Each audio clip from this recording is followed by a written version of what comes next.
Ladies and gentlemen, this is the Above the Bar podcast, a show about a middle-aged father, current events, and how these things affect my everyday life.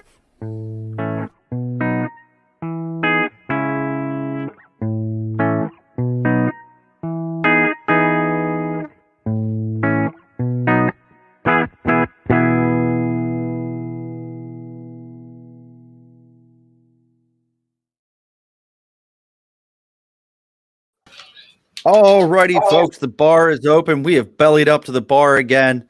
It is that time of the evening. It's Wednesday. It's hump day. Time to get over things. And we're bringing it a little bit back, more hometown, New York vibe here. For those of you that did not know this, New York is more than everyone lives in the city, and it's just this massively large place, and then everything else is like 15 minutes away from it. If you didn't know that, that's not freaking New York.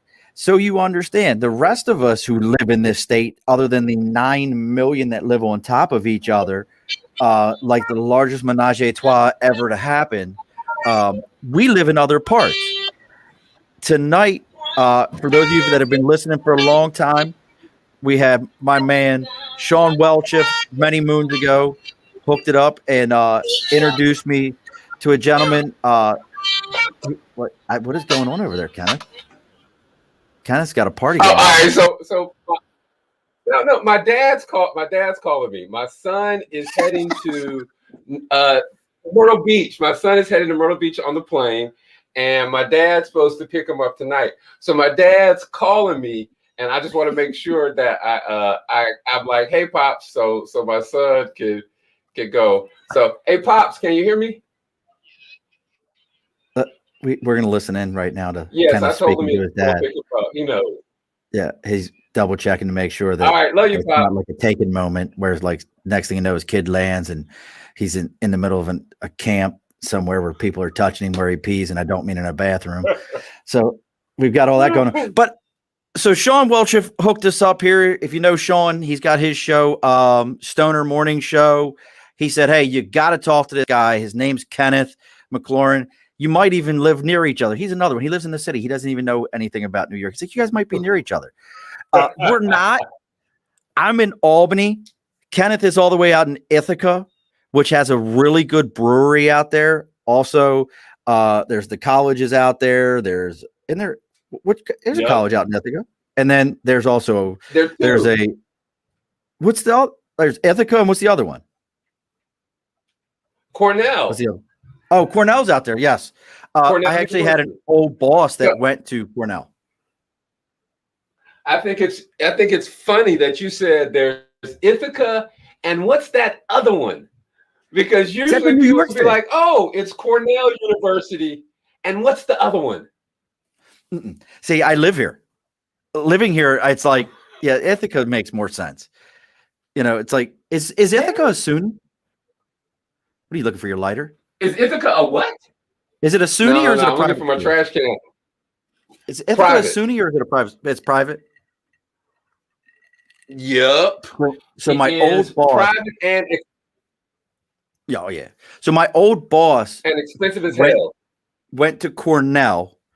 His brother is a teacher at Ithaca, and they're all from out that way. Like, and now he's one of New York's finest. He's a true New York State trooper. That's a whole nother thing, which makes me laugh. I'm like, I know your history. I know, right? Yeah.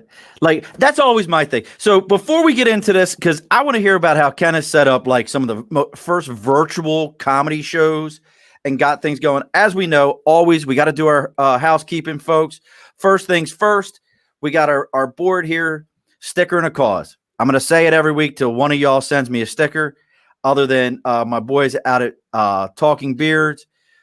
If you've got something you're fighting for, something you believe in, some group that you're part of, anything. What? Oh, you checking your eyebrows?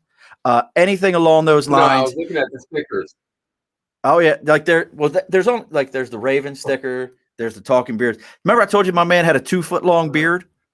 That's him. Yeah. You know, we got a little bit of everything. We got a little bit of everything going on here. The Tim Miller one, I'll have to show you that one because I don't know. I don't want to move my mic too much because I hate to like reset it. But I'll have to show you Tim's because Tim's like naked in a bathtub. It's very odd.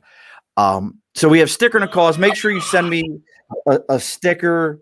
Let me know what you got going on. The other very, very important thing that we always have to do on this show, we have our one and only true goal is to see what we can get kicked off of on this show. I was telling Kenneth. Now, do you normally go by Kenneth? Ken? What do you go by? Do you have a I go by Kenneth. I prefer Kenneth, but I answer to Ken. It's cool. All right, so we've got Kenneth, and so I was explaining this to him earlier. My thing is, our main goal with this show is to see how many yard sale sites we can get kicked off of before it's all over. And I always tell some of the funny stories about people like getting so upset. So I'm a big comic book guy. Today we have one, the Glenn after Negan smashed his head T-shirt when he's yelling for Maggie and he's kind of like he's done. I have that T-shirt on today, and I was on one of those sites recently, and it was like a comic book art site. I love comic books, and somebody was like, "So tell me now, what does this have anything to do with comic books and what this site is all about?" I'm like, it doesn't. Like I'm a member of this site, so I put my shit up here. Like, get over yourself. And he's like, I'm going to go ahead and tell the admins right now so that they can pull this. Like, listen, folks, if at any point in time, unless it is something of such a horrific moral nature, and you know what I mean by moral nature, folks, not that your personal feelings were hurt and you snitch on somebody for posting something, you're soft. I'm just going to say that. You're on the softer side. So what you got going on now? As I'm doing this, Kenneth is a little like now. I couldn't roll one, Kenneth. What you got there? What you got there in New York's finest? I've got a little. I like to call this a afternoon, my Wednesday relaxation, blunt, or otherwise my recreational drugs. Because you can have recreational drugs in New York. He's so excited. Look how excited. If you can't see right now, yes. Kenneth looked like a kid that just got a Nintendo in 1990. Oh, man. Well, like, so, yes, like New York City and America has always been recreational drugs. Like, if you think about it, what is a bar? A bar is a crack house for alcohol. Like, that's all it is. It's a crack house that sells alcohol.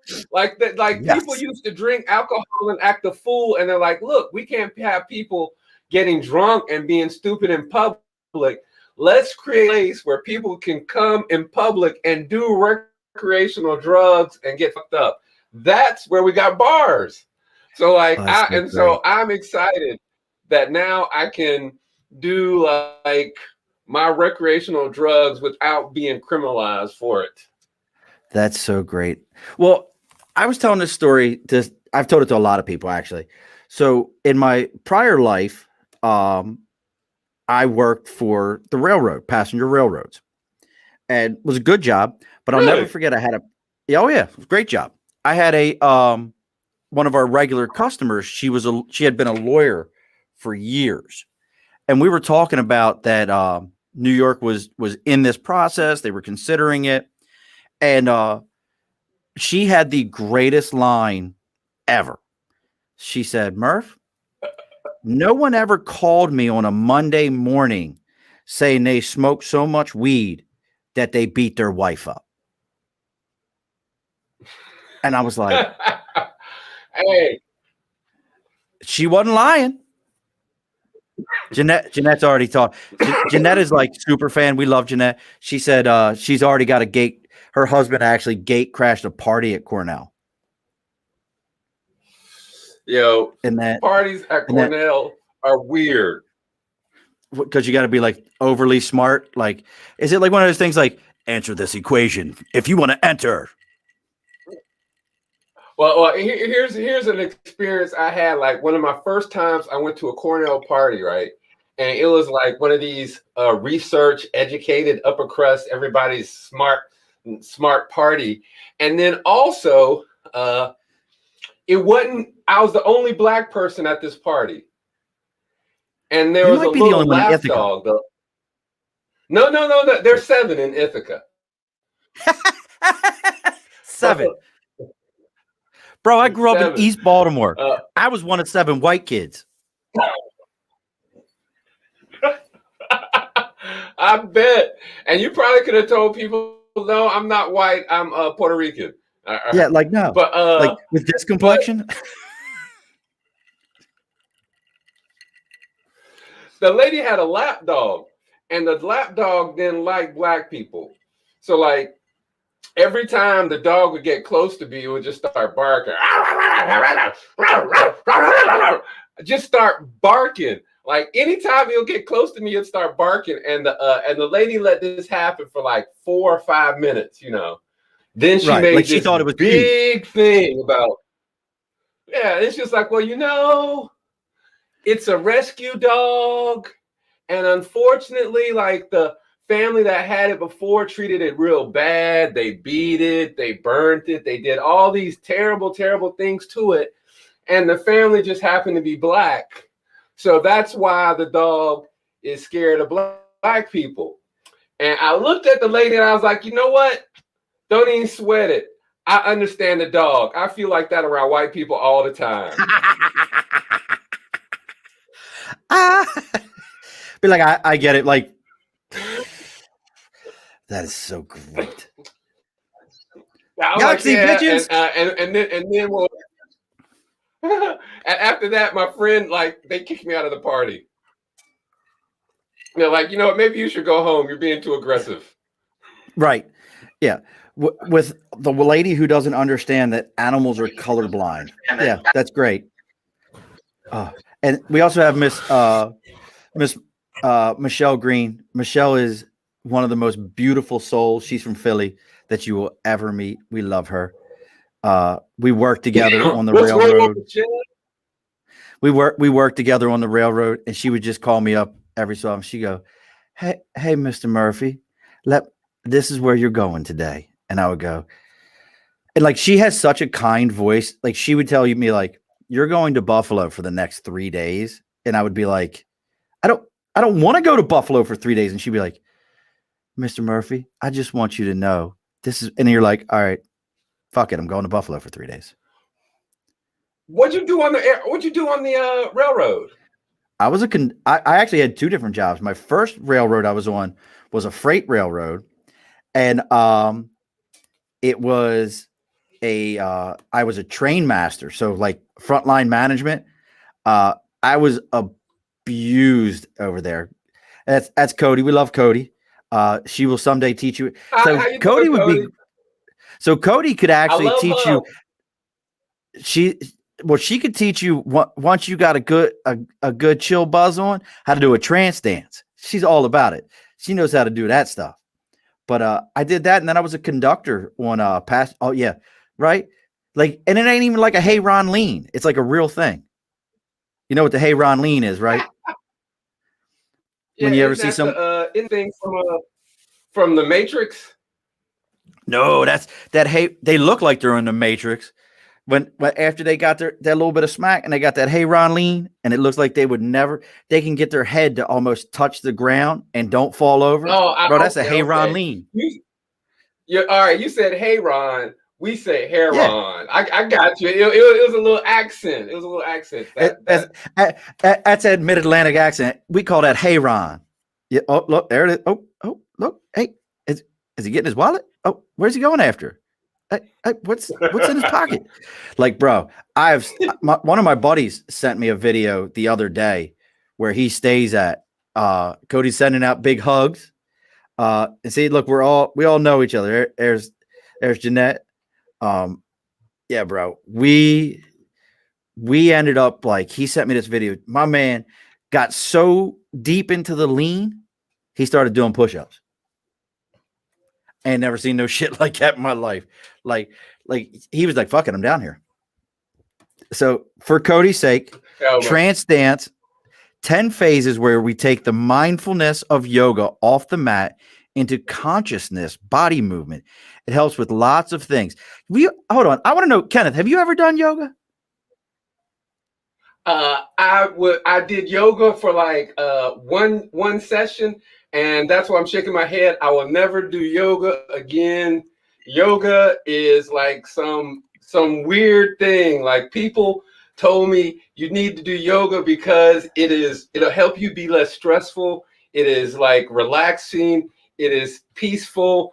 I was like, this is going to be fun. I went to a yoga session.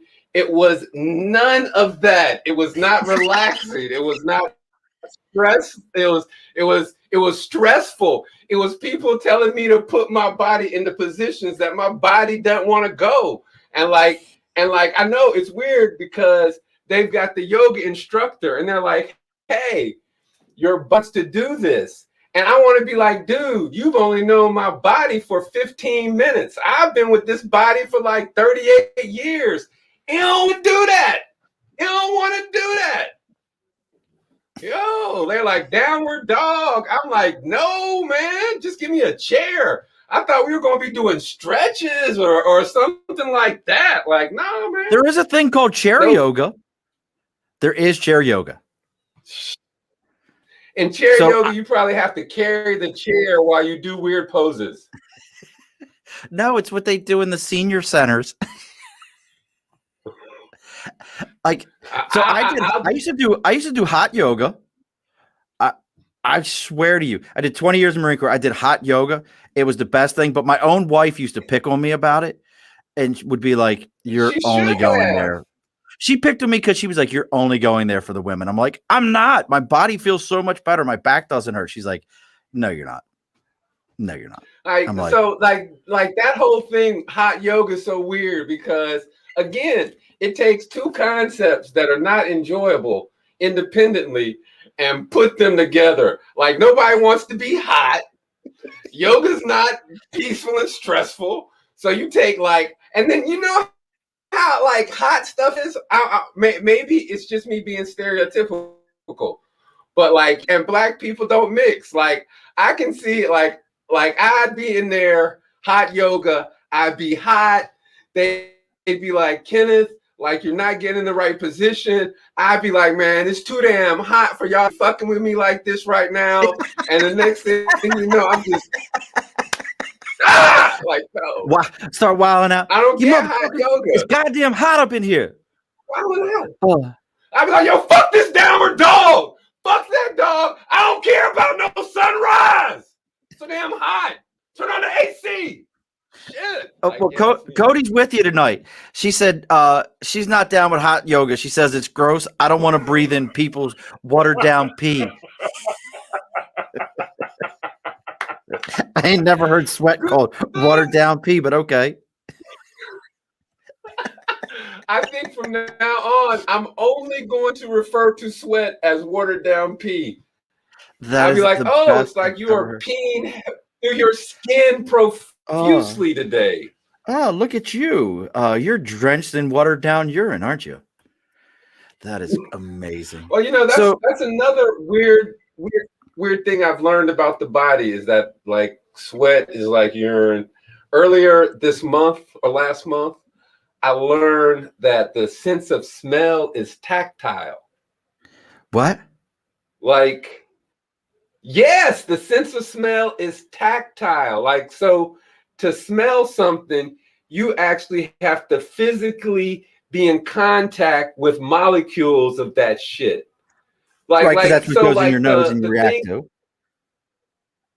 Yeah. So like when you go in, when you go into a rest stop and you go into the bathroom of a rest stop and you're like, oh my God, this smells just terrible. This smells like shit. You just no. Yes. No. Why did you have to go there? Why did you have to go there? Dude, like that wasn't even necessary. I found that out last month. The sense of smell is tactile. Like your nose is like a hand on your face for smells. And we digest better when we. Oh, really?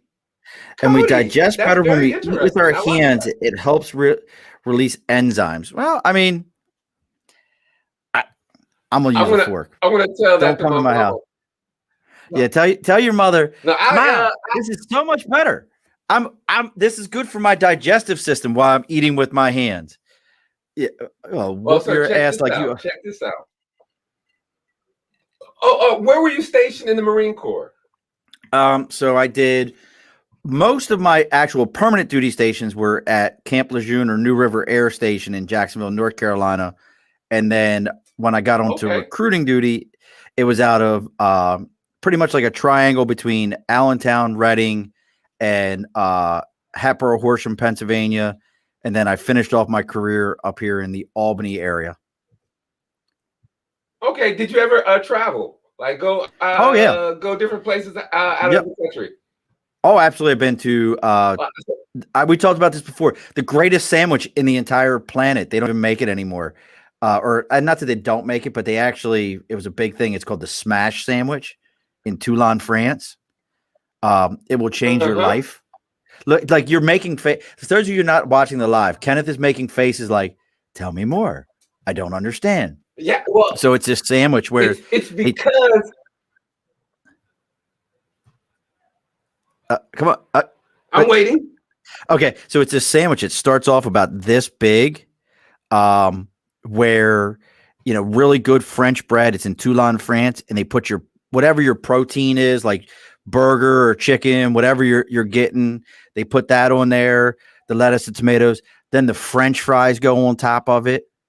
And then like the best spicy mustard I've ever had. And they take this sandwich that's about, to be realistic, I'd say it's probably a good 3 inches tall.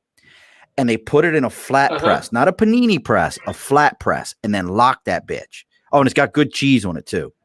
And they lock that bitch down. And when it's done, it's about an inch tall, all toasted, and they wrap it in this paper and they give it to you. And I promise you, when you are half in the bag, that thing is amazing. And I've told the story before on the show. I made the mistake my second time I had one, being like, this mustard's really good. I need more. And the girl was like, okay. And she put more on, and I bit into the sandwich, and my nose instantly began to run from how spicy this mustard was. My dumb American ass was like, well, that mustard ain't that bad. I'll have some right now. And I bit into this thing, and my nose was like, I thought that I was in the gas chamber. It fucked me up. And I'm eating the whole time like, this is amazing sandwich. Oh, snot down my face. Oh, it was great though. I can believe it. The best hot dog I've ever had was in Paris. Like I went there like a while ago, man, in like 90s, in like the mid 90s with my old lady at the time. And I remember we went someplace and we were like, yo, let me just get a hot dog. And they started out with that good ass French bread. And then they put the hot dog in and then some cheese on top. And then they baked it. And it came out of the oven. I was like, oh my God. They baked the hot dog? Good. They baked the hot dog. With like in the French bread with the cheese. Yo, out the oven. I was like, what? And they might even like put it in a clay oven or something. It was just like, it was so nice. I was like, I'm digging this. Like the at least boogers not pee. But so my mom, Cody saying careers die in Albany. At least it's boogers not pee from Cody, and then Jeanette's over here. Best hot dogs are the bodegas in Paris. Kenneth knows. Yeah, that's my world traveler. That's my world traveler, Jeanette. Jeanette got shit. Who do we got here? Who's that guy? Sean Wiggins. What's up, Super my man right there. Like he might check this out. What do we got? I was gonna say about this thing with eating with your hands, because I remember that's where we started, about how it's better for digestion. My mom can't stand eating with your hands, man. My mom is like, she proper, she real proper. She's like, oh, why would you eat with your hands? like we got utensils. That's just like a cannibal. You're like and so I was like, I moved to Kenya, right? Oh, that's all they do. Now, yes, son. I mean, with my hands all the time. And Wait a so second. now Wait a my second. mom, Hold on. We're making a left turn. Hold on. We're making a hard left. You're in Paris, and now you're living in Kenya.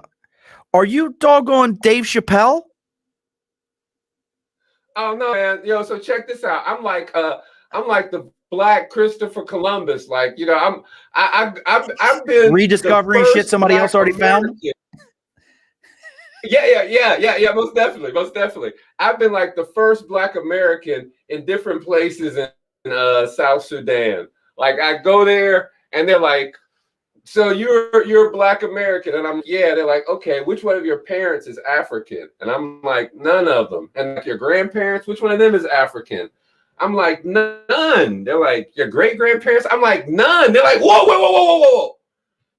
You are like a real Black American. And I'd be like, yeah. I was like, oh snap! Like I'm the first one ever in the joint. Oh, I love it. You didn't miss too much, Sean. You never miss too much. Oh, that's so Sean great. missed just enough. So see now, I gotta tell you, I'm a little jealous of the travel. So if you can't tell, I love to travel, but it's all about food for me. Every bit of travel is about food for me. I just started watching on I think it's Netflix or Hulu because I watch them both for the food shows. It's called High on the Hog. Have you ever seen that? Yeah, you saw. No. So if you get a chance, watch High on the Hog on the Food Channel, and it's all about where most American foods come from, how we got rice and beans, where it originally came from, how we got any of the different meals that we have here in America, how they came from other countries. A large portion of them, obviously the Southern foods, came from people who were enslaved that were brought here, and they brought those foods with them. One of the big ones was about Carolina Gold rice, how it was here, but they were like, yeah, we can kind of get it. And then when the people who were enslaved came, they were like, yeah, we got this. We can do this. We got this shit. No problem. Oh man. Like, what do we got here? Dave, he's another Marine. It's easy to travel when you're only paying to be carry on. Get stowed overhead. I don't know what he means by that. Or you get stowed overhead. I don't know maybe he's saying like if you want to go High on the Hog. Michelle likes that. I think he was saying if you want to go, you should stow away. Oh, be a stowaway? I'm down with being a stowaway. So let's see here. Kenneth, you've got, look, dude, you're like getting I mean, you're getting a lot of love tonight. Let's see. Cody wants to know, Kenneth, weigh in on this. My friend Christina Hall and I talked today, and she didn't know what Venmo was, but she was all about Cash App. I don't know what the fuck it's got to do with anything. We came to a realization. Oh, can I read that? Black people are primarily on Cash App. Yo, I agree. Can I read that? I agree. I think most definitely. Can I read that?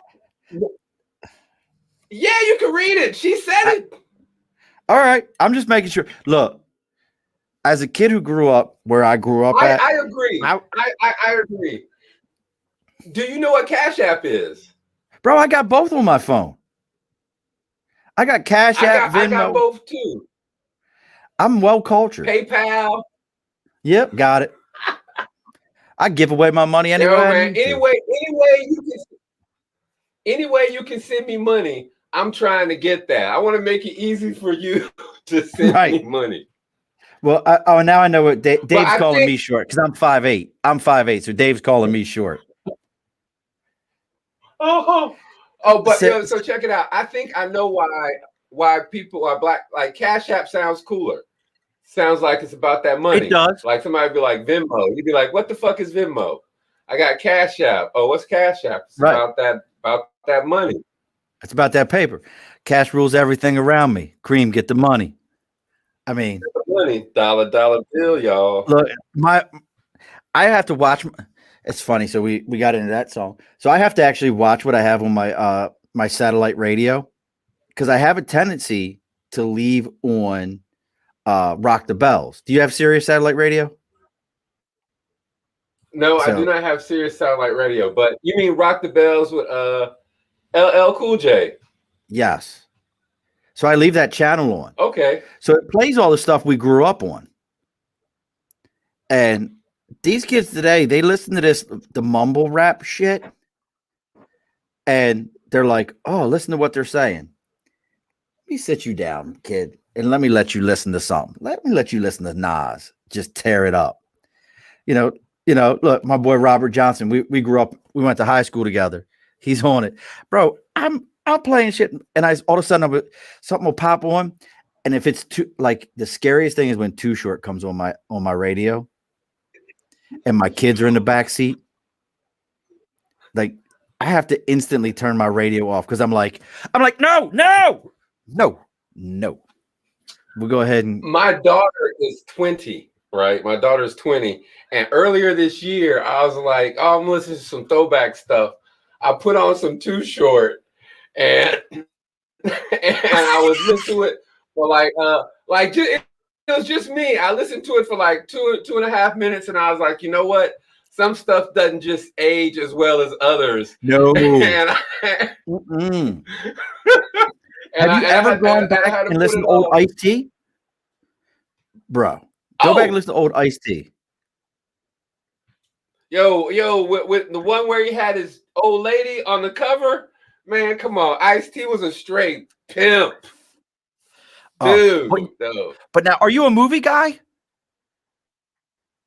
Yeah, I like movies. I also like comics. You like other comics?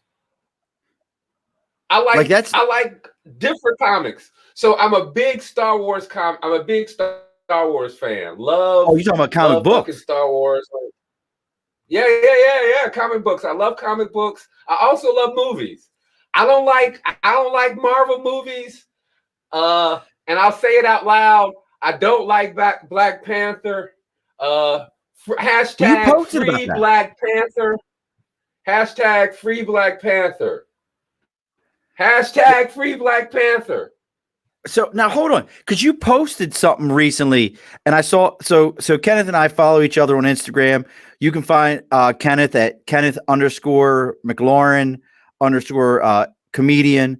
You can find him on Instagram. Make sure you follow both of us.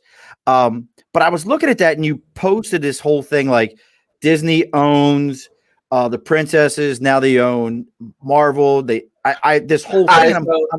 So break that down for me. All right. So here's how it happened. So I was in. I'm gonna break it down from a while. I was in Kenya for 12 years. Both my kids were born in Kenya and grew up in Kenya. So like my daughter was 10 when she moved here. My son was 5 when they moved. So Black Panther came out, and folks knew my kids were from Kenya. And then somebody was like, "Yo, hey, where in Africa is Wakanda?" Right? And I was seriously, like, "What? Seriously?" Yeah. And I was like, dude, Wakanda's in motherfucking Disney World. You know what I'm saying? Like, and then so practically, factually, Walt Disney owns Black Panther. And in some ways, like Black Panther has been used as a vehicle for like Black empowerment. You know what I'm saying? Like people be like, and I'm like, what the fuck? Like anytime you purchase a Wakanda shirt, Mickey Mouse get motherfucking richer. You know what I'm saying? Like it's nothing about Black empowerment about that shit.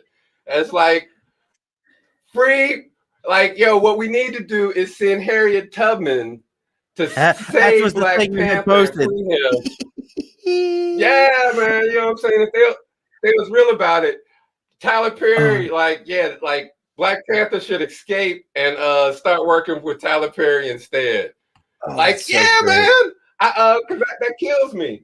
And it's like it's so many real African countries and real African leaders who've done a whole bunch of like bomb ass shit. Like instead of like rocking some made up fake Disney shit, we can rock some African leaders, man. Kwame Nkrumah, like Ellen Sirleaf. She was like the first female president in Africa, president of Liberia. Like they brought in a woman before the US, man. It's like a whole bunch of like real like Black empowerment stuff that we can do that's based on Black people. Oh, I'm sorry. Let me get off my soapbox. Yeah, look, stay on your box because you're on the right place. I'm normally that guy where I go, you catch this shit, right? And my buddy, he was up a little bit further. It says Cujo Halstead is in the house. That's my buddy Tom, who we normally have these kind of conversations because he's pretty well educated man. Also, you definitely have the right place for all these things. I always like it when people start in my house, not in my house, but when people start talking about Middle Eastern things, and I go, "That's interesting," and they're like, "Why do you feel that way?" I'm like, "I don't know. My kids are a quarter Palestinian," and they're like, "What?" I'm like, "Yeah, why?" They're like, "What you?" I'm like, "No, come on, keep the conversation going." And they're like, I'm like, "No, man, we're cool. Tell me all about it. You know, yeah, let me tell you what it was let like. me know. Tell me all about it. I love this shit." Yeah, let me know what you think. Let me know where we stand. You know what I'm saying? It's good. It's you know, can we talk about or my other one? See, now I was the weird. See, now this was a different kind of thing that I experienced as a kid. And it's kind of interesting we got onto this. I had a feeling it was going to go here because I follow you enough on Instagram to know where this was going to go at some point. So I was like, I know where this will end up. Oh, okay. So, because I like your posts. So for me as a kid, this was the other side. So I grew up in the 80s. I was born in 76. So the most important thing in the 80s was to be Italian. If you were white, you wanted to be Italian. Right? Like, ask anyone. I can see that. It was like Sylvester Stallone was cool as shit. Robert De Niro, the mob movies, all that shit. It was cool as you can get out. Now, I have the most Irish name you've ever heard in your entire life. There is nothing about my name that doesn't scream, I should be eating, 4-leaf clovers. And I do have a bottle of Telemardu next to me. But, that's what my name screams. My grandmother was the first person in our family born here from Sicily. Her maiden last name was Maranta. Okay. My great-grandmother was Valenziano. And I went to a Catholic school. So again, Irish Catholic, Italian Catholic, I mean, figure it out. And the other kids would be like, "You're just an Irish kid." And I'd be like, "No, I'm not. Like, really, we're Sicilian." My grandmother, like, "Not with that name." So I dealt with it like, you would talk about identity crisis for a skinny ass white kid weighing 127 pounds with a 400-pound mouth. I would be like, "Hey, I'm Italian." They're like, "Shut up, Mick." Yeah. Yep. Yep. Robert says, "That's like being in the fart sack in a tent and hearing some shit, then poke your head out and say, 'Nah, finish what you're saying.'" Oh yeah, like absolutely. When people start popping off the guns, be like, "What's that, man?" I mean, no, bro, go ahead. We're cool. Let me know where we stand at. It's absolute truth. He was another prior service guy. Robert was in the Army. I won't hold that against him. Okay. As we always say out here, you know what Army stands for. I would say, man, y'all are way better than me I don't think I could be. I don't think I could do the service. I just don't think I could do the service. I'm too much of a knucklehead. I'm too much of a knucklehead. My best friends growing up, and still talk to them. I've known Jim and Marisa now since I was 14 years old, and we still to this day still communicate and talk. Love them to death. The opening music you heard, their son Yeah, wrote that yeah. for me. Their son wrote that for me. Like that's how tight we are. Um, I've often thought about this, but one of the first things they said to me is I was going to boot camp. I went to boot camp at 17 years old. Graduated high school and right off the boot camp. 2 weeks, like a couple weeks after graduation, like a month. And one of the first things or last things Marisa said to me, she was like, "Don't lose your sense of humor." And I was like, and at first I was like, I'm harder than a bag of nails.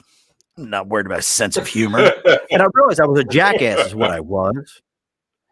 And it saved me. So now I don't know if Sean's still watching or not, because this is one of Sean's big things for you, Sean Wicken and all the folks over at Stoner Morning Show.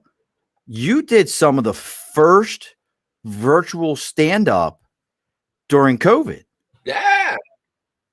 Oh, where did that come from, man? brother? We were oh man, so we had planned the Ithaca. So every year, the end of May, we would do the Ithaca Festival. We have the Ithaca Festival happens, and we would have a comedy festival adjacent to it.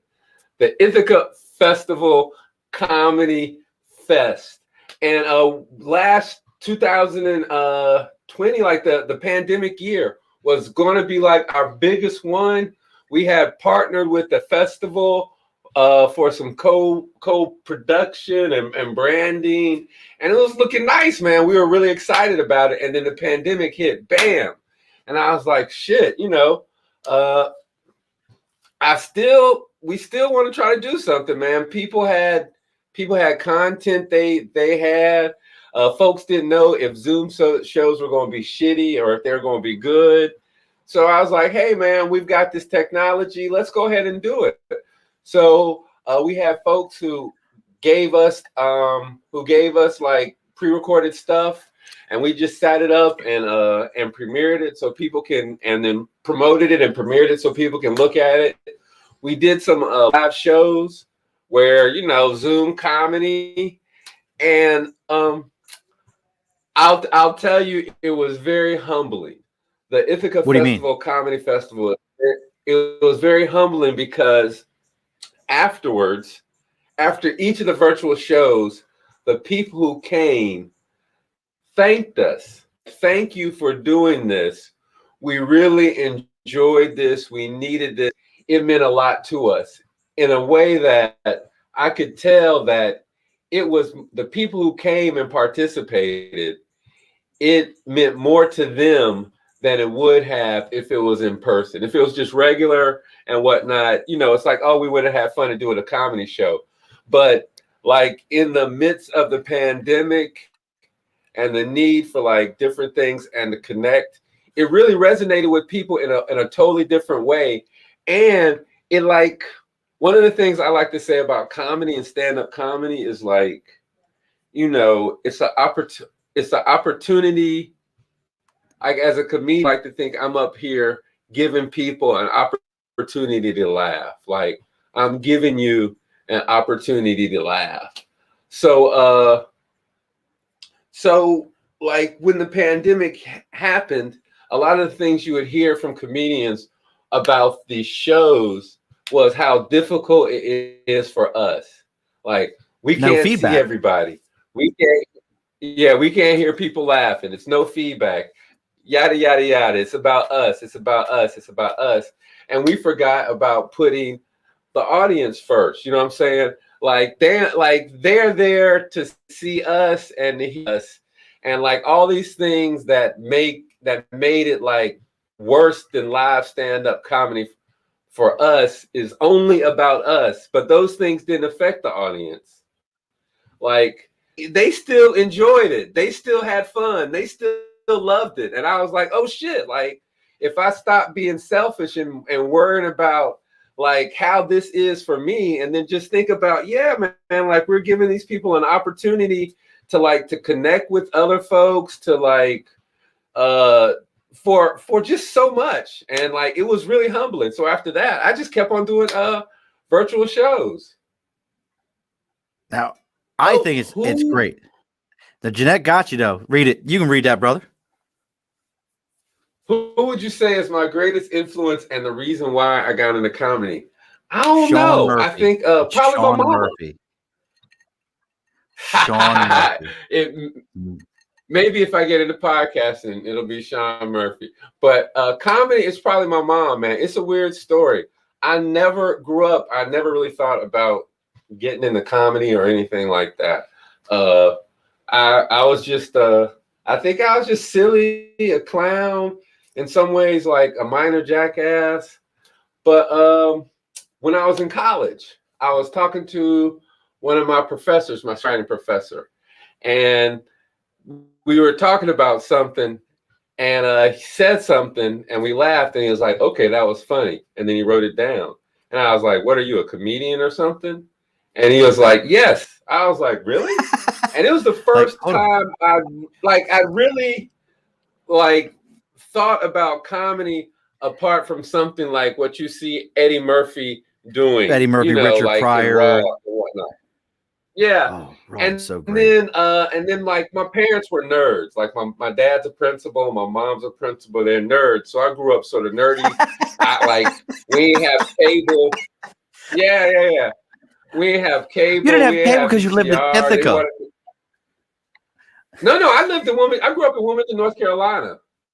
Oh, you grew up right down the road from. Yeah. So you know what it means to have real sweet tea, hush puppies.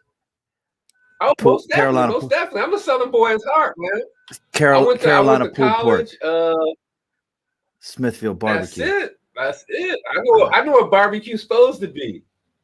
Oh, bro. But go ahead. I'm sorry, my fat kid just kicked out for a minute. It's okay. So like, you know, I grew up nerdy, man. I was reading books and stuff, you know, and so just never really thought about comedy, and just me. So when he told me that, I was like, wow, you know, that's sort of interesting. He was like, come out to the open mic. And I was like, cool. So I went out to the open mic. This was in '98 in Atlanta, Georgia. And it was the Uptown Comedy Quarter. And Earthquake was there, like emceeing it, running it. And really? I knew nothing. Yeah, I knew nothing about comedy at all. And it was the open mic night, like amateur night, open mic night.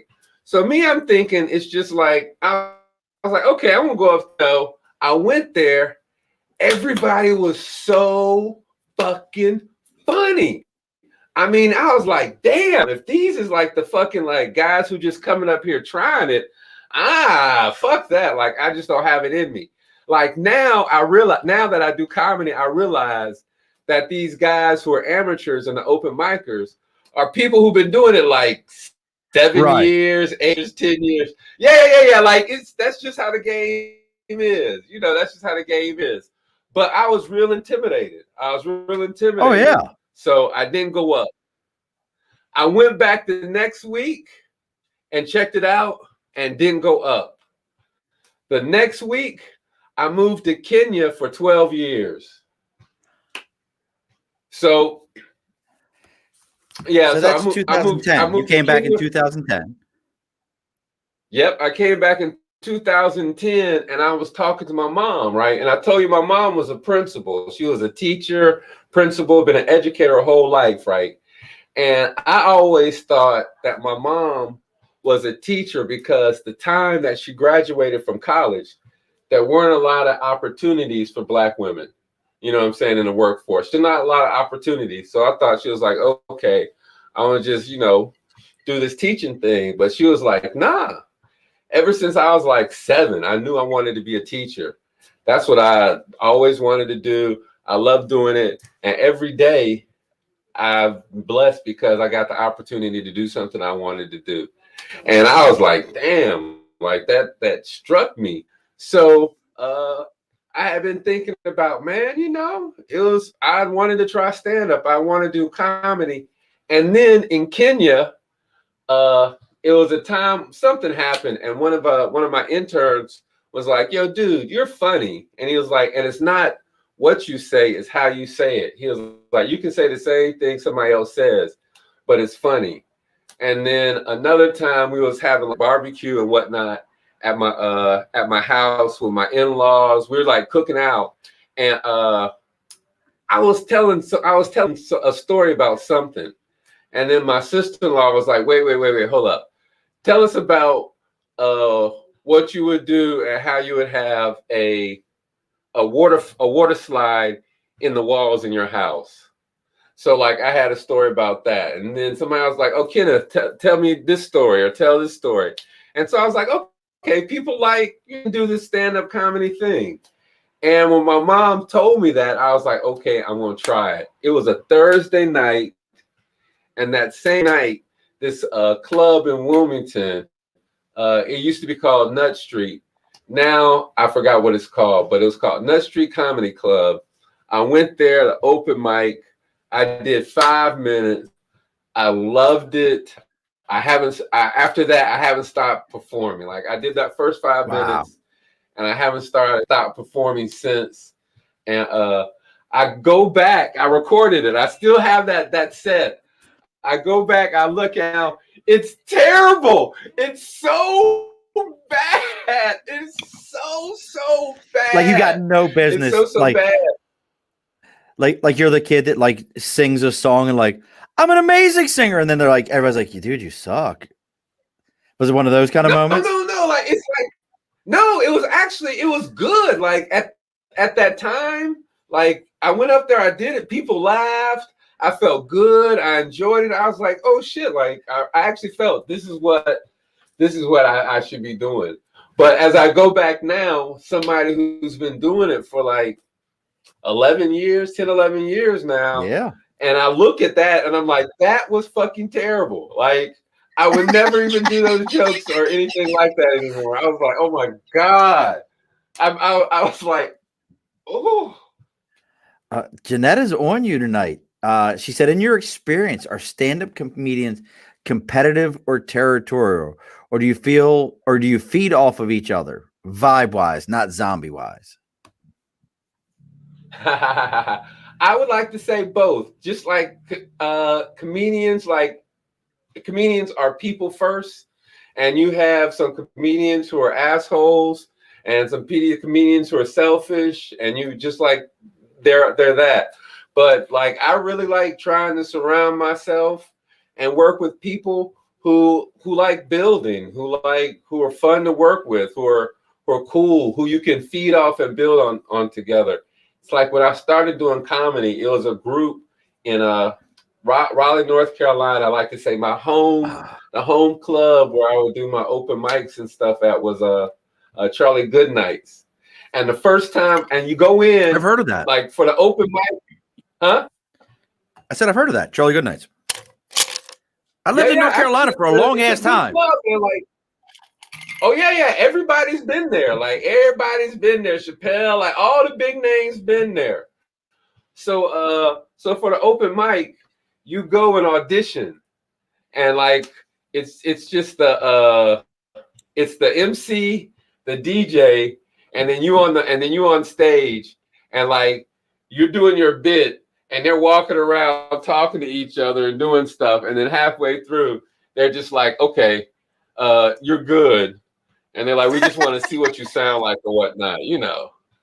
But but it was really a group of folks that yeah, man, it was a group of folks there that we would do comedy get together. It was really good, man. Like it was a lot of camaraderie. Folks would had support each other on different mics.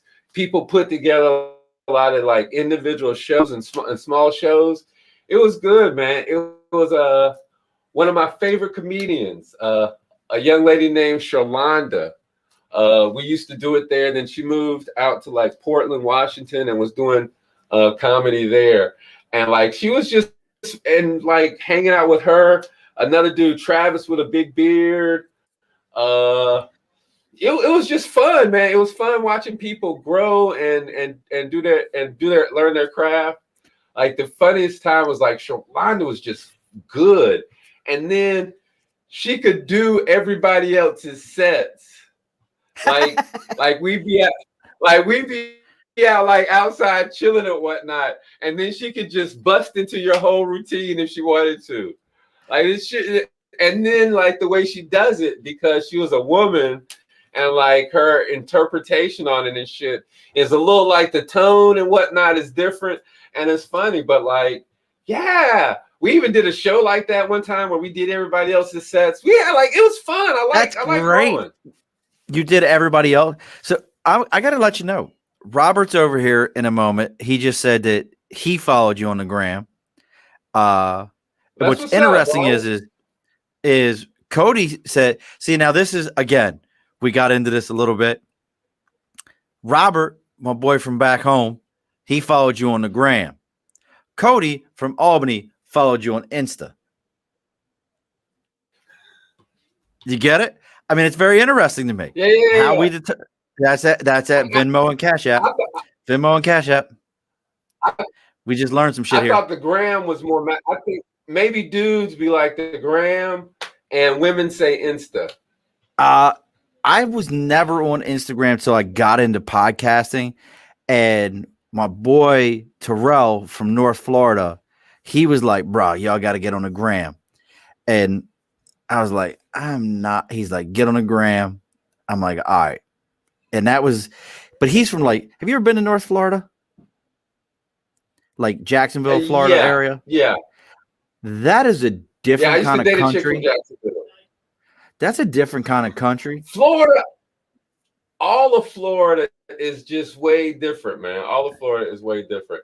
But if you think about the way it rolls off the tongue, because if you say Insta, hit me up on Insta. Let me give you my Insta. It just don't hit it up like the gram. The gram, like the gram is that hard consonant. She just asked. So is it Insta? Is it the gram, or do I just say IG? IG in a text. The gram, if you're talking to somebody, I don't know about Insta. You like if you were texting him, like, "What's your IG?" But if I was talking to somebody, I'd be like, "What's your gram?" North Florida, they are wild. They say, "Have you ever heard somebody from North Florida be like, come on, girl, let me get it from the bike, girl." That is such an So I went to school in Atlanta. I went to college in Morehouse in Atlanta from like the varsity. Oh, varsity. Dude, varsity. Yo, varsity. The varsity. Freaknik. Yo, I was there from the original Freaknik. Let's talk for a minute. Again, I told you it's all about food with me. There's a fat kid that lives in my soul. So Gladys's Palookaville. For any of y'all don't understand, look up Chick-fil-A Dwarf House. Will change your life on Chick-fil-A and all that bullshit with the cow, no chicken. They sell burgers at Chick-fil-A Dwarf House.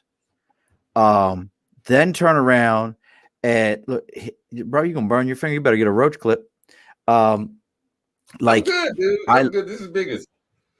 I am such a fan of it. Such a fan of Atlanta. Such a fan of North Carolina. I tell my wife all the time, when we retire, I'm going back to North Carolina.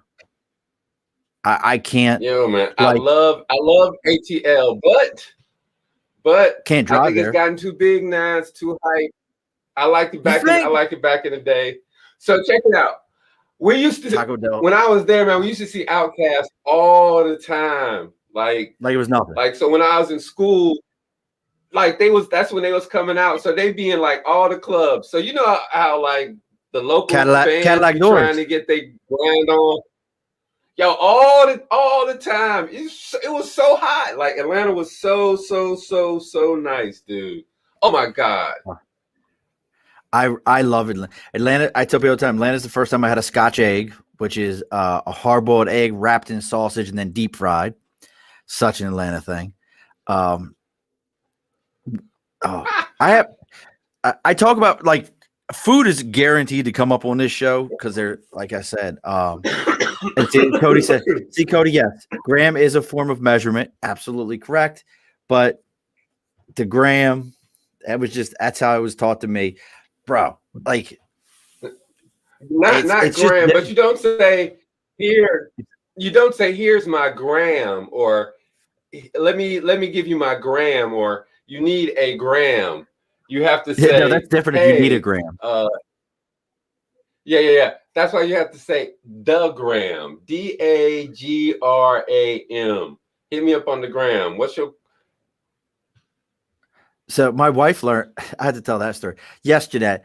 I imagine most things that we eat might have a British orientation also, but you've never made me Scotch eggs and never invited me to have Scotch eggs. So I'll keep that in mind. My wife learned recently about the gram. Somebody asked her for her gram and she was like, I don't remember what it is. And look, I'm out of that scene. We're out of that scene. But somebody was like, yeah, what's your gram? My wife was like, I don't know. Like, had no idea that like this person was flirting with her. And then the person walked away was like, oh, and one of her girlfriends was like, he was hitting on you. And she's like, what? I was like, like, what's your gram? So you're out there at Ithaca with one of my favorite microbreweries. Is it I still call it microbrewery. I hate craft beer. It's craft beer. Bitch, it's microbrews. It was microbrews from the start. No, so check it out. Microbrewery is going to be like maybe $7 a bottle. A craft beer is going to be $12. Well, I mean, Ithaca's got a great one. And you posted pictures the other day. You just did a show, an outdoor show. And I commented because I thought you were at Ithaca Brewery. You were over by like a river or lake or something like that. We were at Small Pocket Winery, Small Pocket Farms Winery. Yeah, we're going to do another show there August 28th. Yo, if you're in the area, Romulus, come check us out. My man, DJ it's in Romulus? Don Jenkins in the house. Yeah. Hold on. So, do you know what else is in Romulus? The white deer are in Romulus. No. Yes. White deer? Seneca, New York, right there in Romulus, the Seneca Army base, 5-star prison. 5 point. Is it 5 point or 5-star? So look, I think it's 5 points.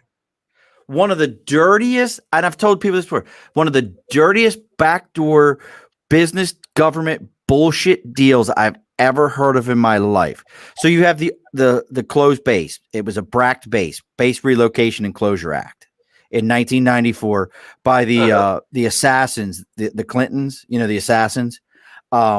They started that shit. Look, don't come to my house. Ain't nobody gonna think I hung myself. Trust me. So they closed all these bases, and there's the base out there. You know the one I'm talking about. No, which one? It's called Seneca Army Base. Okay, in Romulus. All right, they closed it. They closed it. Well, in the 1940s, there was a couple of white deer on that base, not albino, but white. So for the longest time, the commander of the base said that no one was allowed to hunt the white deer on the base because you can hunt on the base. No one was allowed to hunt it or hunt the white deer. Fast forward, all these years go by, the population explodes of white deer because it's a mutation. So it was probably 2011, 2012. I got to hunt that base because once it was closed, they still had it open for hunting. It was still federal property and there was a whole thing, but long story short, and they do a great bit for it. And I got a book I wrote about it that I never published, that it's like this whole sci-fi thing that I want to do, but I'm too much of a jackass to sit down and finish the book. I have it in my head, and then I go and write it, and I'm like, this doesn't sound right, but in my head, the movie that plays is fucking amazing. Tell your dad stop All crying. right, hold up. All right, his dad's calling. No, Hang on. man. Your He son might have landed? got my son.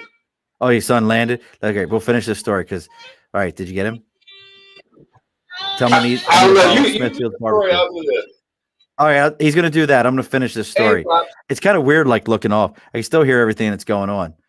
Pops. Tell your dad I need Smithfield barbecue sauce. Send that up to us. Allegiant. He'll send it to you, and then he'll send it to me.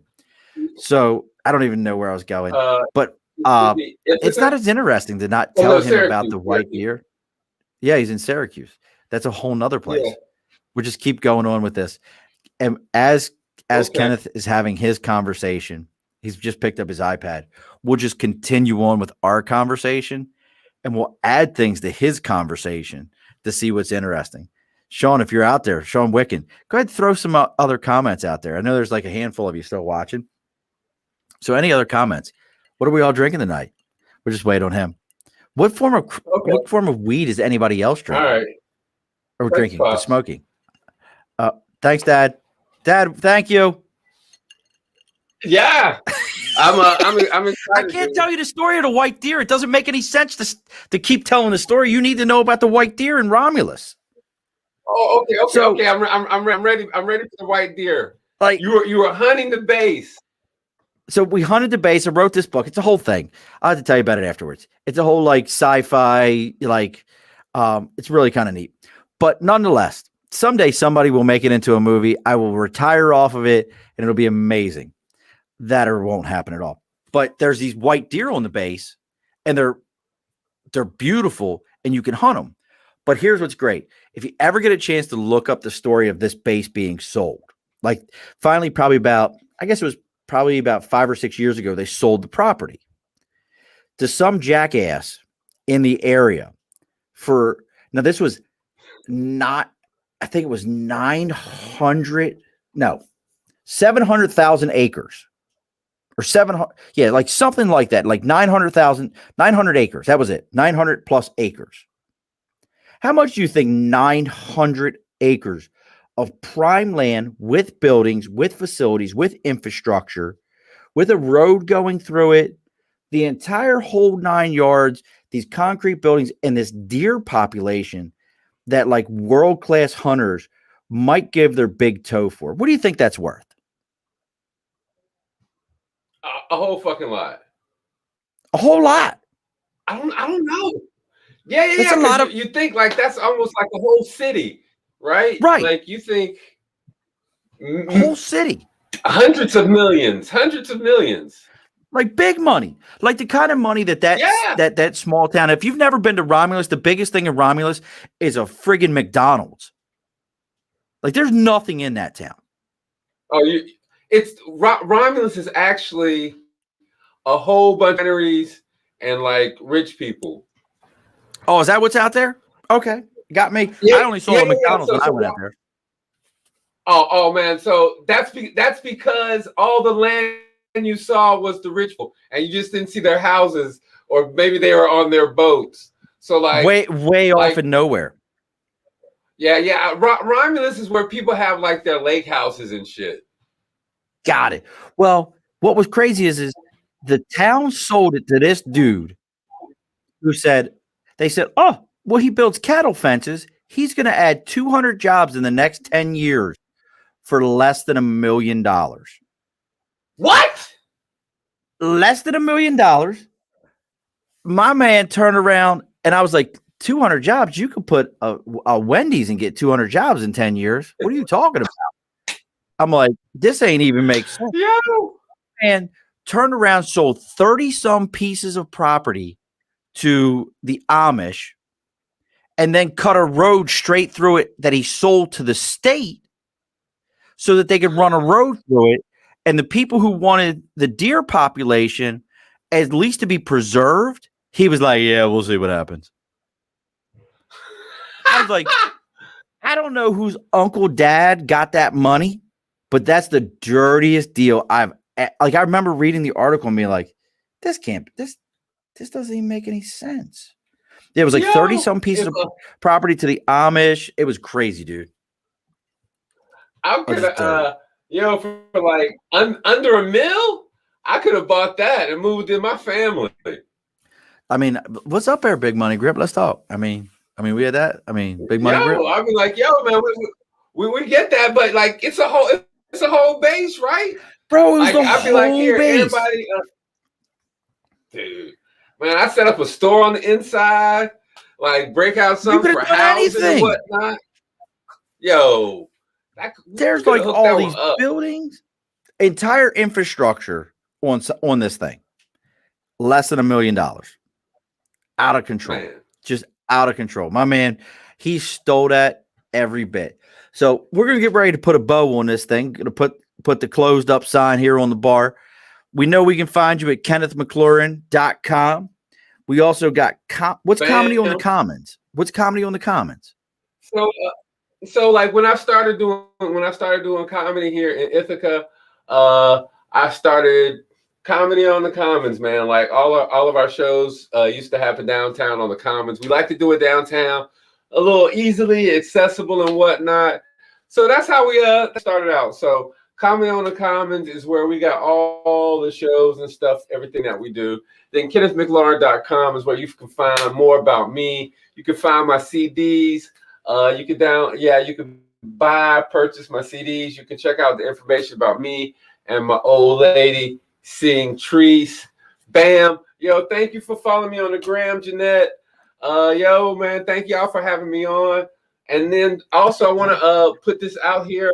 You folks be on the lookout for the Finger Lakes Music, Comedy, and Cannabis Festival. I want to say that again. Cannabis. Finger Lakes Music, Comedy, and Cannabis Festival is going to be September 25th in Spencer, upstate New York. Yo, it's going to be fun celebrating the legalization and of marijuana, so we can get together, listen to some good music, hear some comedy, and then like check out vendors and different people in the marijuana product area and space. So that'll be coming soon, man. Y'all look out for it. Well, we'll be on the lookout. Like we still have like a whole thing that I promise you we could still do. About the marijuana, about the comedy, the Ithaca High. Is that a brand? Is that your brand? Or is that somebody else? No, it's not my brand. But no. I made this T-shirt. This is my T-shirt, my design, and whatnot. That's your brand, then. If you see, well, it ain't my brand. Like if you see the cock on the back, the Chanticleer. So you got a cock on your back. Me. You got a cock on your back. Oh man, I love the Chanticleer. The cock is the best animal. Like I love roosters, man. I think they're just some badass animals. You like cock on your back. I mean, I get it. I mean, it completely makes sense to me. Oh yeah, man. All the time. I mean, all the time. Just cock on my back. The big giant one, like big, like 12-inch giant, like big. Big son of a bitch. Sometimes I put a big one on the chest. Oh, you put a big cock on your chest? I mean, just let it. Well, actually, I've got a couple of shirts with big black cocks on them. I mean, so whenever I show up, people know. People know. Just so you know, here it is. You've got big black cocks on your shirt, and I have a man whose head's being smashed. There's something to be said here. I think more people will be into mine. Yep. I do think if you sort of, I got somebody smashing head on mine, and you got big black cock on your shirt. I don't know. You figured out. I'm smashing head. You've got big black cock. I think we're both still doing good. I think we're doing better. But now, I think where did that drink come? Where did that drink come from? Where did that drink come from? Where did that water come from? I was wondering if that, because I also want you to promote your beautiful bride and her beautiful voice. Give her a little plug. Okay, wait a minute. I want to give her. Give her a little plug. I do want to give her a little plug. I wish We taught I wish Jeanette how I to say had. DeGram. I love it. Jeanette now says DeGram. I really hope the next time she's talking to somebody, she's like, "Let me talk to you about DeGram." That would be so amazing. Like, she actually used. Is Wakanda. I'm gonna punch somebody in the face. No, be quiet, be quiet. Stop it. Don't tell people answers. And I'm back. What was that? Slido.com. So, What is Slido.com? So every fourth Thursday we do Black Ass Trivia, and it's a virtual trivia game that you can join us on Slido.com, and we give out $50. $50 every fourth Thursday, and it's a cool game because you can play on your phone, you can play on your computer, you can play on your tablet. Black Ass Trivia, man. It's the You'll have to send it to me. Best. How would you feel if I won Black Ass Trivia? What would it mean to you if I won Black Ass Trivia? If you won Black Ass Trivia, I would be so excited. Like it would be a game changer. Now you're all fucked up. You can't get off of it. I can't. You're right. I can't. I don't know how I did it. I've never had somebody come on my show and pull up their own shit like that. That's pretty impressive. Oh wait. What are you doing? Oh, now I also do Star Wars trivia too. Like, so you're all about the trivia? Tom, if you're listening, trivia. Tom, this is your game. My man Tom is all about the Star Wars trivia. He is Star Wars. Really? Man. Oh yeah. Tom Dunn here we go. Is my partner. All right. Is that your bride right there? Tom Dunn is your partner.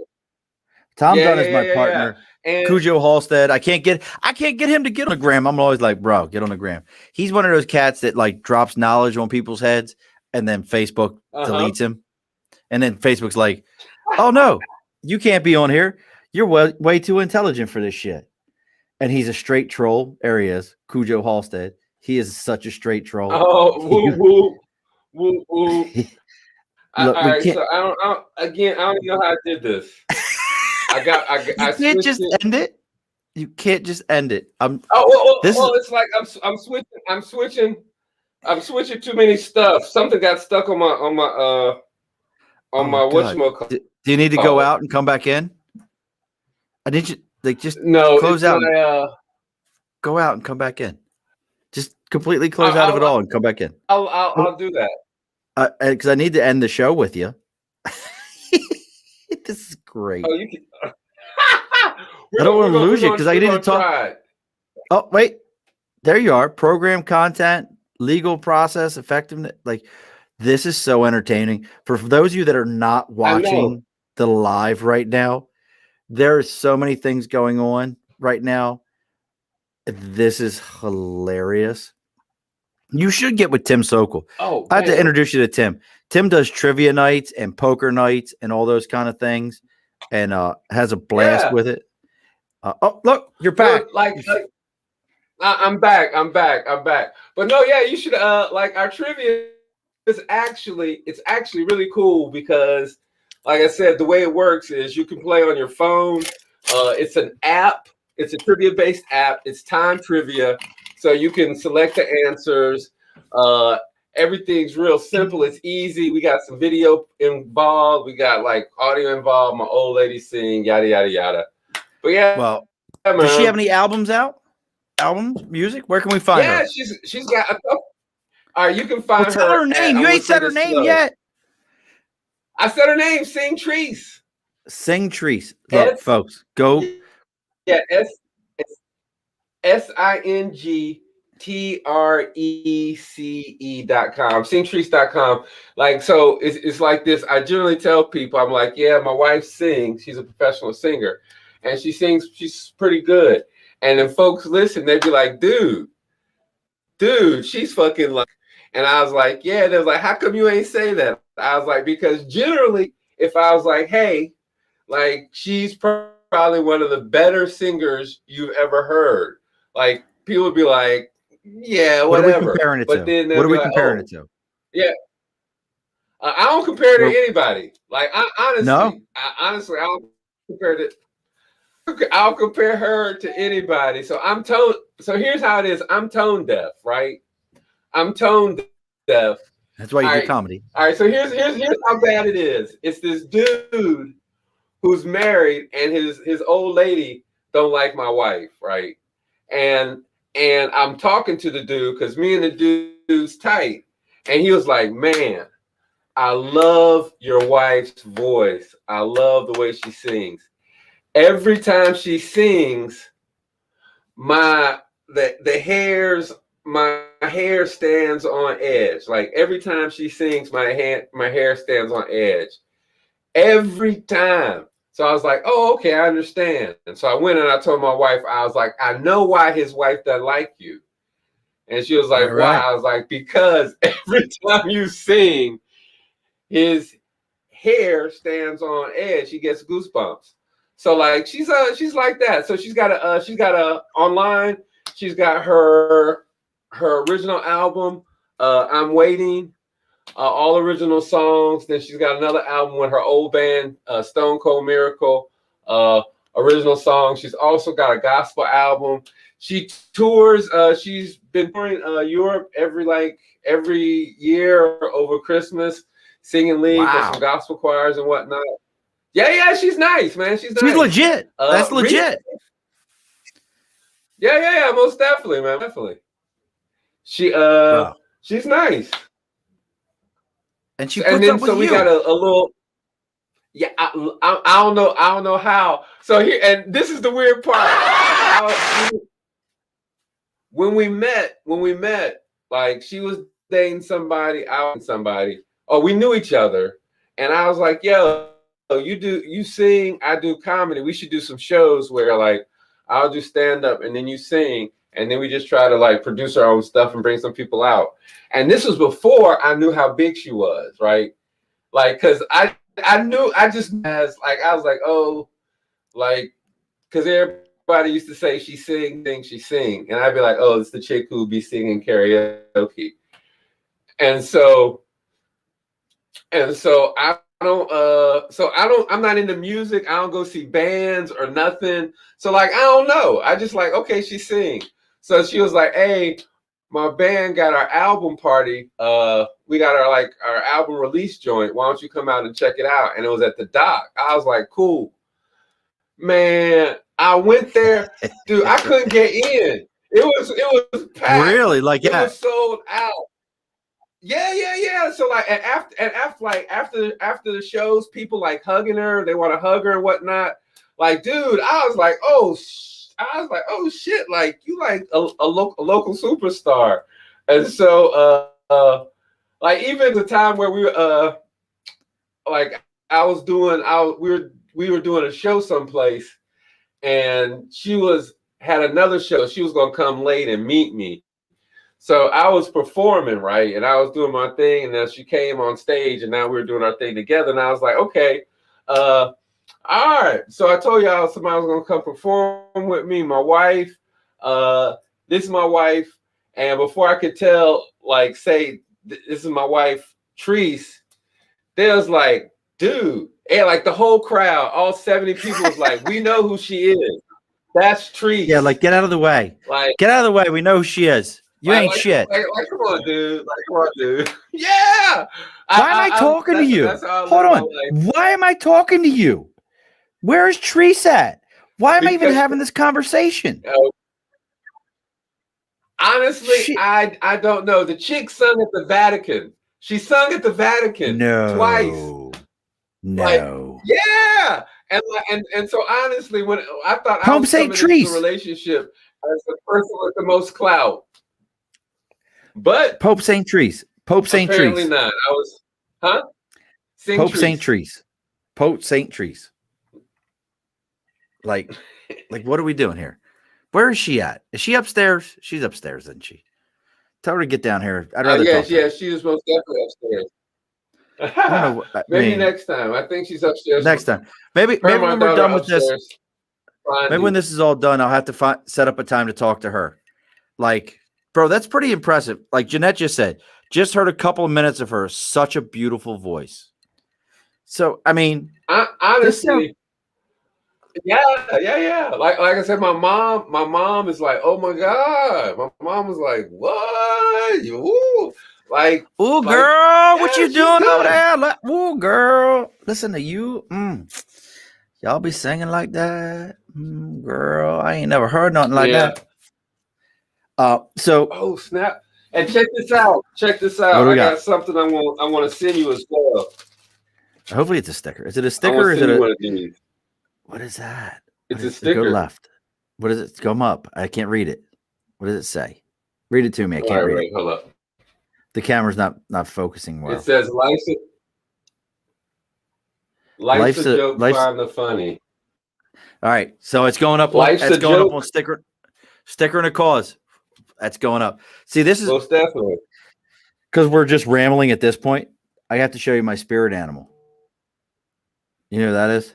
That's my spirit animal. Who is that? That's Anthony Bourdain. Oh.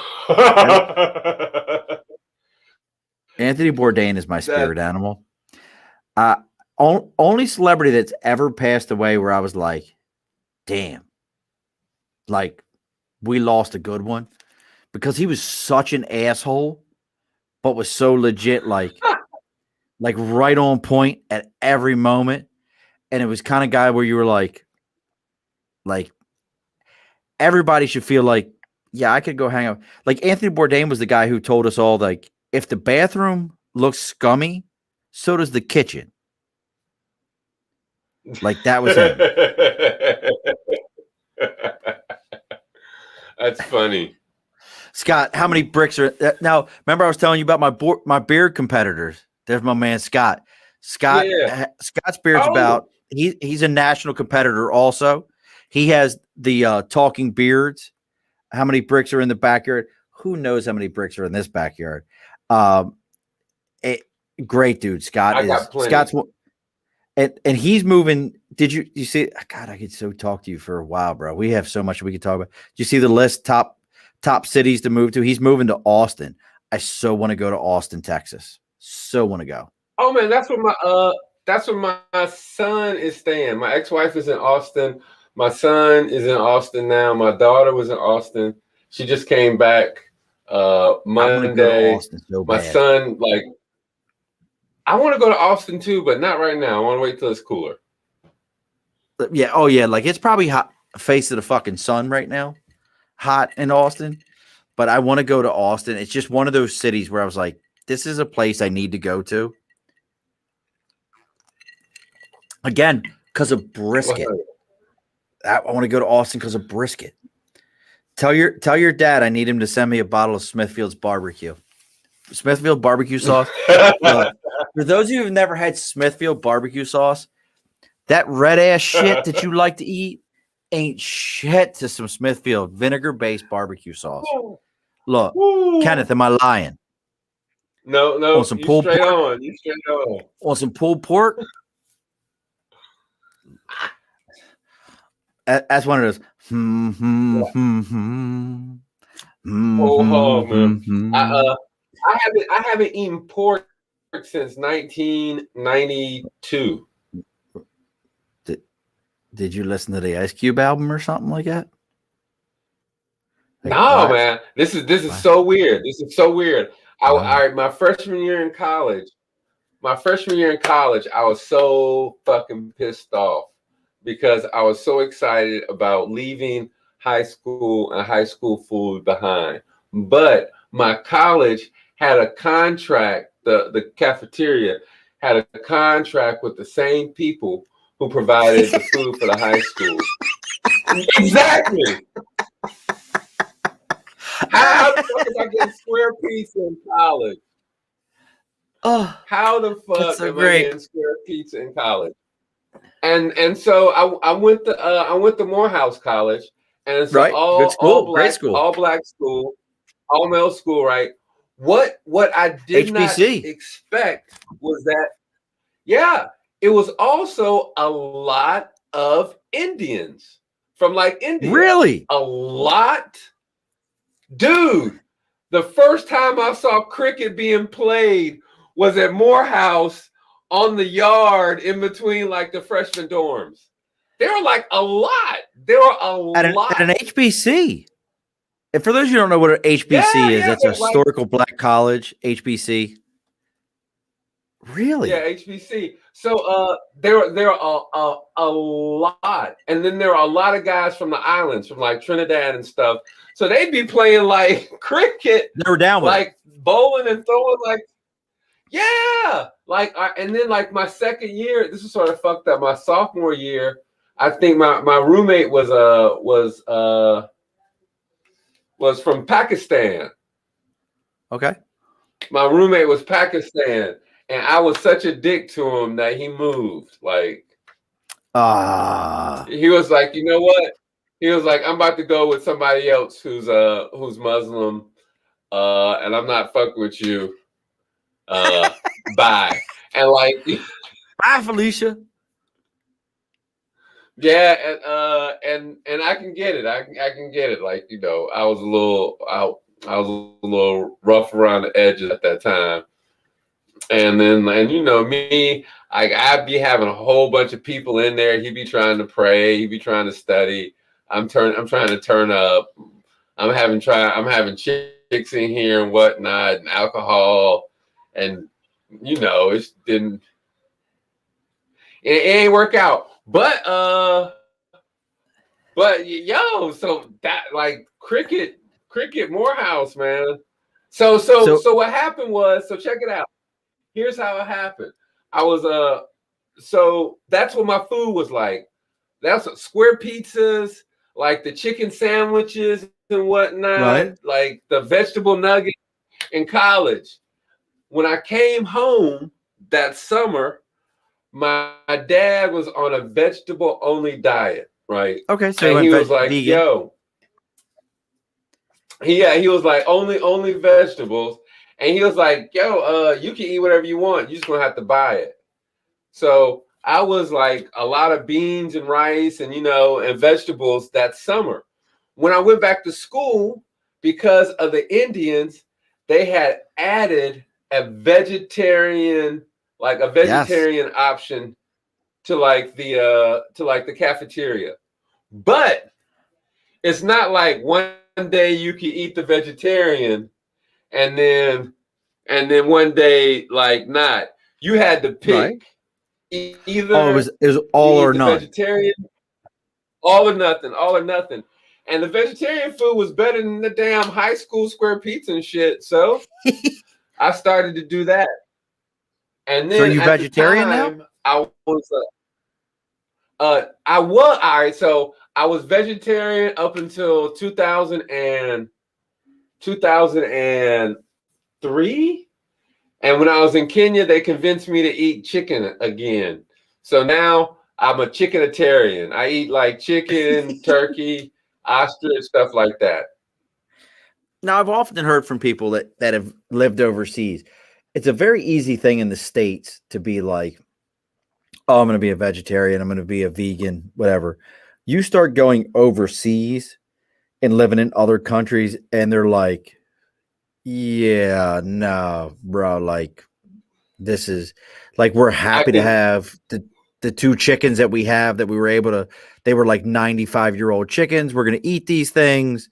Like, why are you playing games? And I have to also throw out, Jeanette, who's from England. Hold on, I got to cut you off one second. Jeanette, who's from England, and Jeanette, send me the country because I always forget it. She lived in like down in New Zealand type area, and I always forget it. And I love the name of the country, but she says the sound of leather on willow, whatever that is, the shout of how's that, and I will tell you, Pims and lemonade. And Pims and lemonade, bro, I'm gonna promise you. I know you like your Chiba. Pims and Schweppes lemonade. I've had this in down in fucking God, I can't remember the name of the damn island. It's a party island. fuck, I'm having a brain fart. I've had enough bourbon. But I promise you, Pimm's and Schweppes lemon juice taste like Southern sweet tea and will sneak up on your ass so quick, and you will be like, what did I drink? I love me some Pimm's #1 and Schweppes lemon juice is like out of control.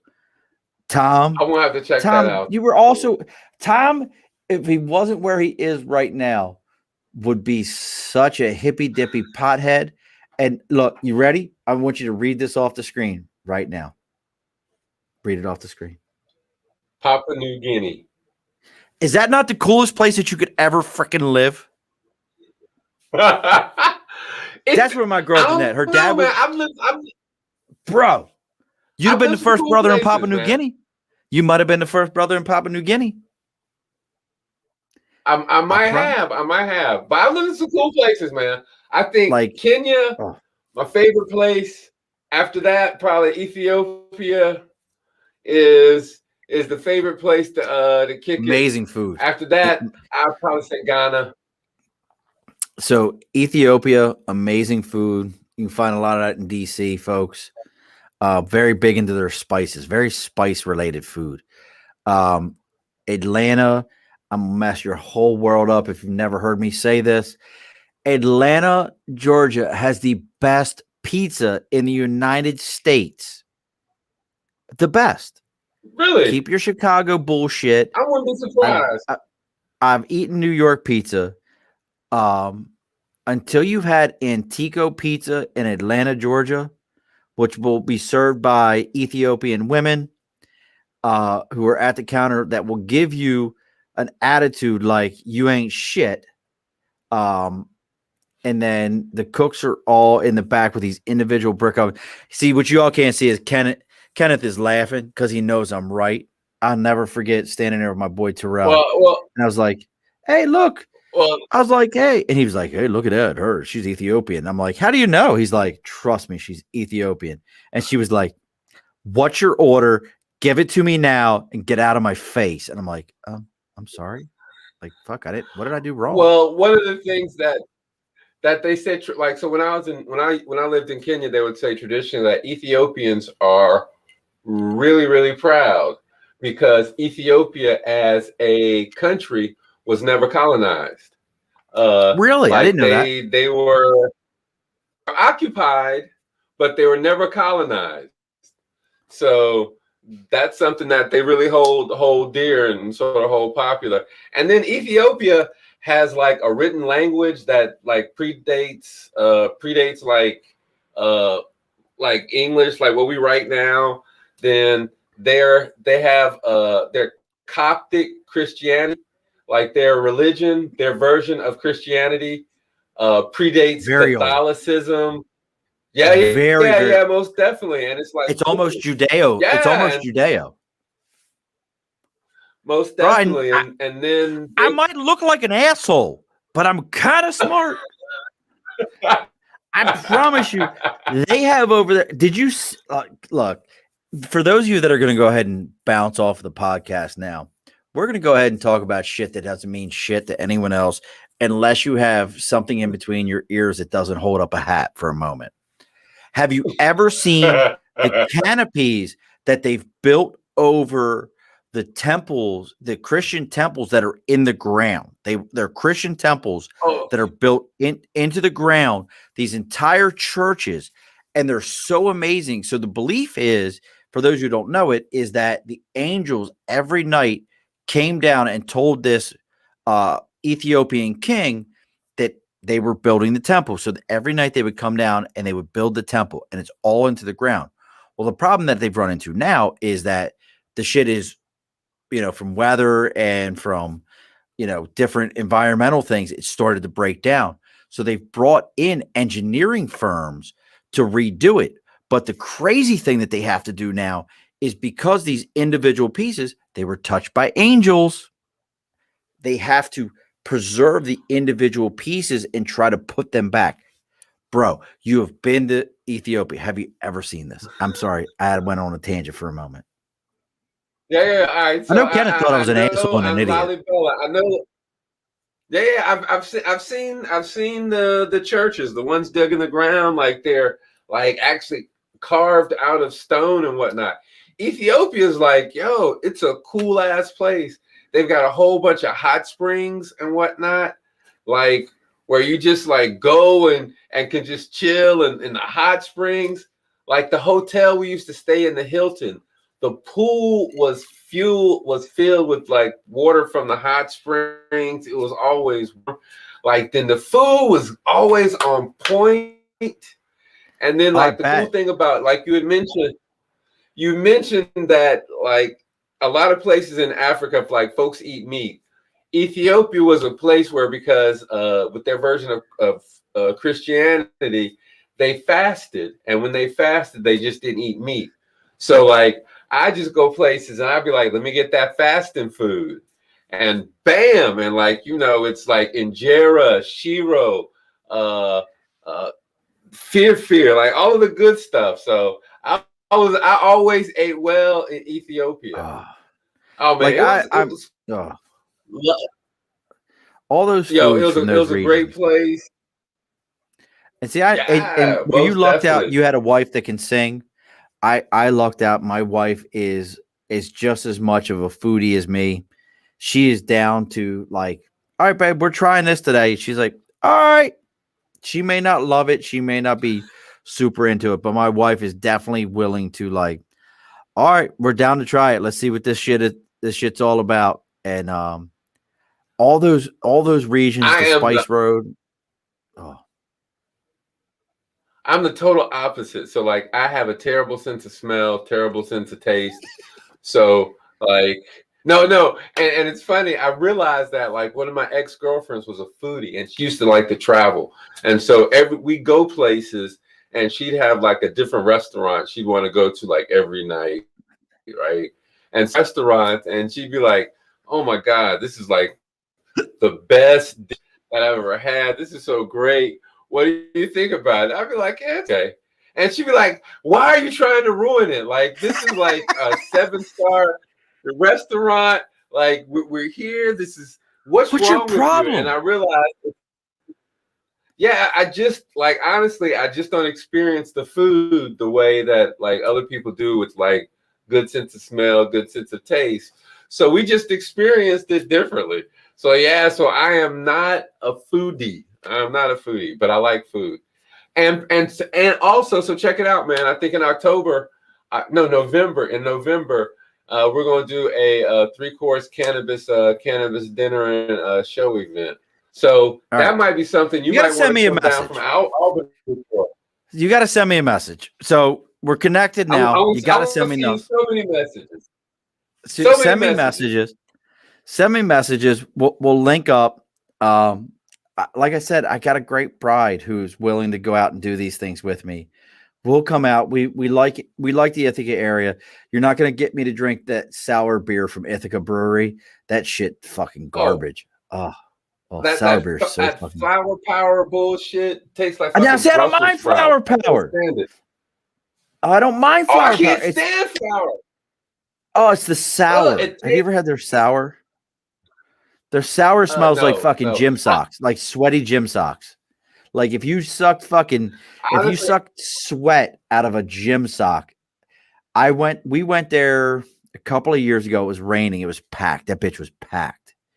And I actually think, well, Lucas is 4, so he might have been just born, our son Lucas.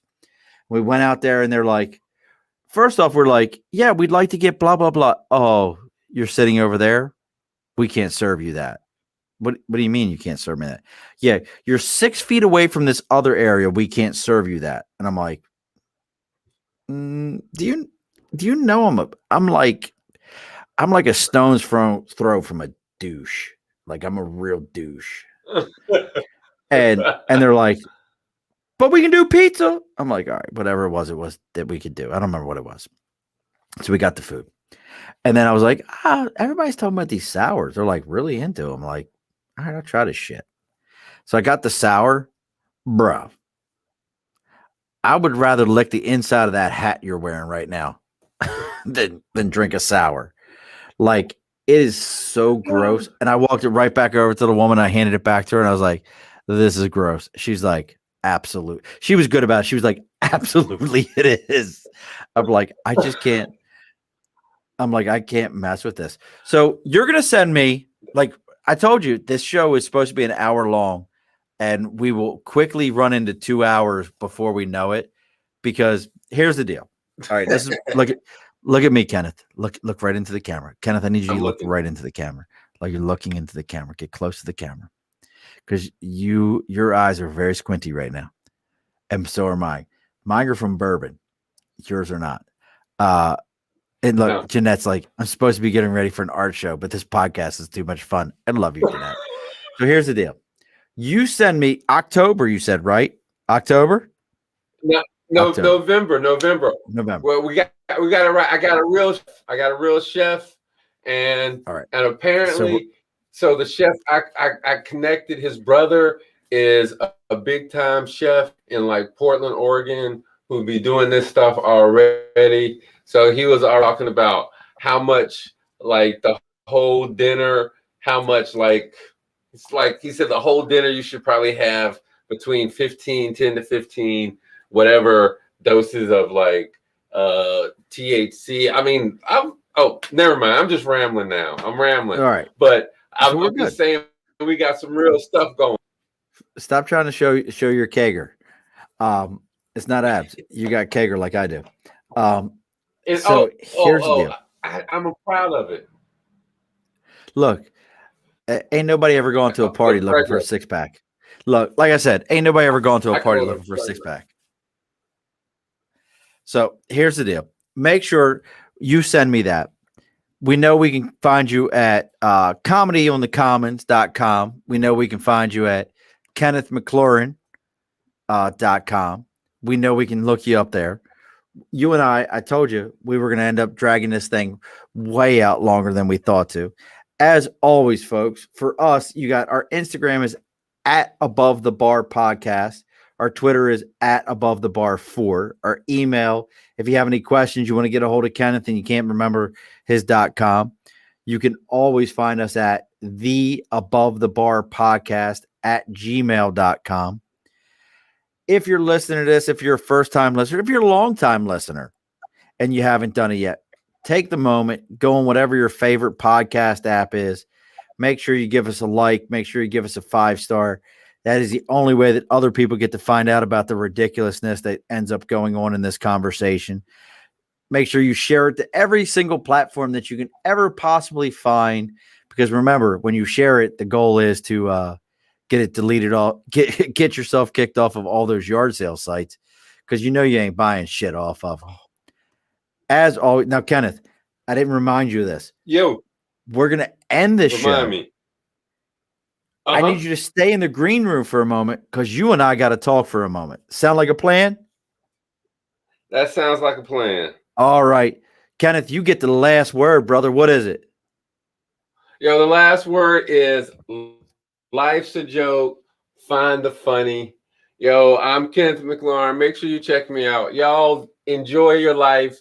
Have a great time. I love you. Peace. I want to thank God first for this honor.